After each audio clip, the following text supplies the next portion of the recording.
अब समस्या नहीं रहेगी, मिल गया है समाधान। नमस्कार मित्रों, स्वागत है सदगुरु के चैनल पर आप सबका एक बार।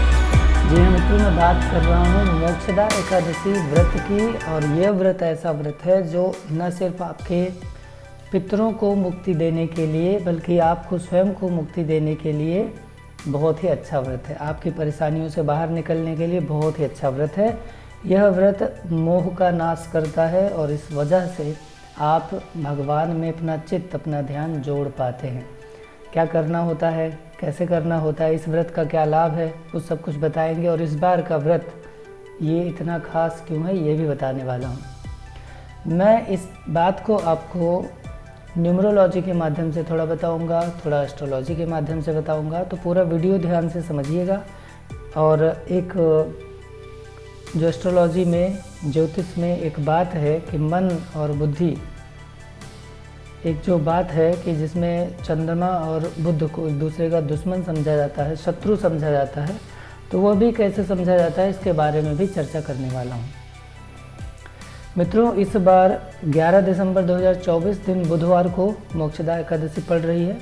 तो 11 नंबर, 11 जो है ये एंजल नंबर है। 1 जो है रिपीटेड है तो एंजल नंबर हो गया। और एंजल नंबर अपने आप ही शुभ होता है। जिसकी भी लाइफ में एंजल नंबर होता है वो अपनी लाइफ में बहुत बड़े बड़े अचीवमेंट्स ले आते हैं। तो यदि इस दिन आपको व्रत करने का मौका मिले तो ये भी आपके लिए बहुत ही अच्छा साबित होगा न्यूमरोलॉजी से। दूसरी बात करते हैं, 1 और 1 ये मिला करके बन जाते हैं 2, और 2 है वो चंद्रमा का नंबर। ठीक है, चंद्रमा है आपके मन का कारक। दूसरी तरफ ये बुधवार के दिन पड़ रहा है, यानी स्वामी बन गए बुध, और बुध यानी कि आपकी बुद्धि। अब क्योंकि आपने सुना है कि चंद्रमा और बुध में शत्रुत्व रिश्ता है, तो मैं आपको यहाँ क्लियर कर दूँ कि शत्रुत्व रिश्ता नहीं है, शत्रुत्व व्यवहार आप इसको समझ सकते हैं थोड़ा सा। और वैसे समझ सकते हैं कि आपका मन और आपकी बुद्धि एक दूसरे के विपरीत चलते हैं। मन करता है कि अमेरिका चला जाऊँ, घूम आऊँ, मन करता है स्विट्ज़रलैंड चला जाऊँ, घूम जाऊँ, मन करता है कि सारे काम धाम छोड़ करके आराम करूँ, लेकिन बुद्धि वहाँ पे आपको सही और गलत का ज्ञान करवाती है। तो मन जो है वो बिना लगाम वाला घोड़ा है और बुद्धि जो है उसकी लगाम है। तो जब लगाम लगेगी घोड़े को तो घोड़ा सही रास्ते पे तो चलेगा, लेकिन हाँ उसे अच्छा नहीं लगेगा वो लगाम।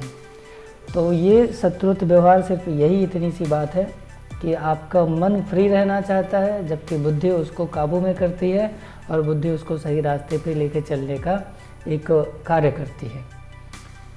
तो इससे घबराना नहीं है। मन और बुद्धि, चंद्रमा और बुध कहीं पर भी युति है आपके कुंडली में, तो भी इससे घबराना नहीं, क्योंकि ये तो बहुत ही अच्छी बात है। जब मन और बुद्धि एक साथ मिल करके काम करेंगे फिर तो जीवन में आनंद ही आनंद होगा। तो हमारी सबसे बड़ी परेशानी ही यही होती है कि हमारा चंद्रमा अलग चलता है और बुध अलग चलता है, हमें इन्हें जोड़ना पड़ेगा। तो जो आपकी उंगली में पहनाया जाता है, जैसे कि आपने देखा जिन लोगों को गुस्सा ज़्यादा आता है तो वो अपने कनिष्ठिका उंगली में, सबसे छोटी उंगली में एक चांदी का छल्ला जिसमें कि मोती रहता है पहनते हैं।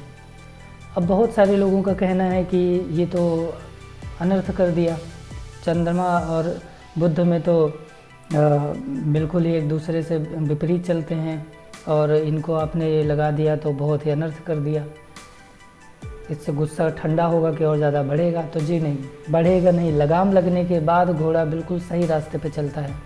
बेशक उसे गुस्सा आएगा लेकिन उसका रास्ता गलत नहीं होगा, पथ भ्रष्ट नहीं होगा। तो ऐसे में लगाम तो ज़रूरी है। तो जब ये आपकी उंगली पे लग जाता है तो ये अच्छा ही रहता है कि चंद्रमा को आपने बुध के हवाले कर दिया कि बुद्धि अब तो इसे संभाल। तो बहुत ही अच्छी बात है ये, इसमें कुछ समस्या की बात नहीं है, आनंद इसका उठाइए। अब हम बात करते हैं इस मोक्षदा एकादशी पे आपको ऐसा क्या करना है कि आपकी कैसी भी समस्या हो वो समाप्त हो जाए। तो पहले तो थोड़ी हम आपको बता देते हैं पूजा कैसे करें, और इसके बाद में हम आपको बताते हैं कि एक कार्य जो विशेष रूप से इस दिन करना ही करना है। व्रत के एक दिन पूर्व 10वीं तिथि को आपको एक बार भोजन करना चाहिए और रात का भोजन नहीं करना चाहिए। एकादशी का दिन जब रहे तो प्रातःकाल उठ करके स्नान करें और व्रत का संकल्प लें।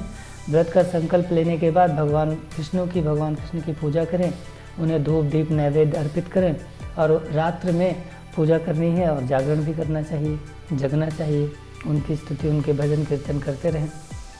अगले दिन आप द्वादशी के पूजन के बाद भोजन, दक्षिणा, दान ये सब ब्राह्मण को कर सकते हैं और इसके बाद फिर आप व्रत अपना पूर्ण कर लेते हैं।